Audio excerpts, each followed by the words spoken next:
BNP সরকার অন্তর্বর্তী সরকারের জারি করা সন্ত্রাস বিরোধী অধ্যাদেশকে আইনে রূপান্তরের পরিকল্পনা গ্রহণ করেছে। এই উদ্যোগ বাস্তবায়িত হলে আওয়ামী লীগের কার্যক্রমে নিষেধাজ্ঞা আরও শক্তিশালী হবে।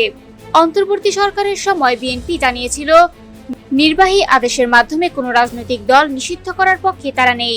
সেই সময়ে বলা হয়েছিল, এ বিষয়ে চূড়ান্ত সিদ্ধান্ত নেবে জনগণ। কিন্তু ক্ষমতায় আসার পর সরকার অধ্যাদেশটিকে আইন হিসেবে প্রস্তাব করেছে। ফলে নির্বাহী আদেশ প্রত্যাহার না হওয়া পর্যন্ত আওয়ামী লীগের কার্যক্রমে সীমাবদ্ধতা চলমান থাকবে।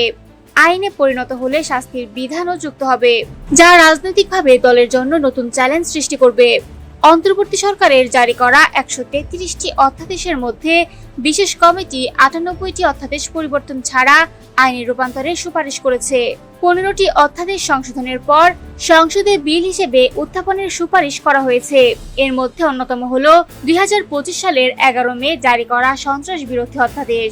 এই অধ্যাদেশে 2009 সালের সন্ত্রাস বিরোধী আইনের 18 ও 20 ধারা সংশোধন করে গত বছর আওয়ামী লীগ এবং এর সহযোগী অঙ্গ সংগঠনের কার্যক্রম নিষিদ্ধ করা হয়। একই আইনের আওতায় 2024 সালের অক্টোবরেও ছাত্রলীগকে নিষিদ্ধ করা হয়েছিল। অধ্যাদেশে বলা হয়েছে, কোনো ব্যক্তি বা সংস্থা সন্ত্রাসী কর্মকাণ্ডে জড়িত থাকলে সরকারের নির্বাহী আদেশের মাধ্যমে তাদের কার্যক্রম নিষিদ্ধ করা হবে। সরকারি প্রজ্ঞাপনে স্পষ্ট করা হয়েছে, আন্তর্জাতিক অপরাধ ট্রাইব্যুনালে বিচার শেষ না হওয়া পর্যন্ত আওয়ামী লীগের কার্যক্রম সীমিত থাকবে। রাজনৈতিক বিশেষজ্ঞরা বলছেন, আইনে রূপান্তরিত এই অধ্যাদেশ আওয়ামী লীগের রাজনৈতিক কার্যক্রমে দীর্ঘমেয়াদী প্রভাব ফেলতে পারে। ফলে আগামী দিনে দলের জন্য রাজনৈতিক সমীকরণ আরও জটিল হয়ে উঠবে।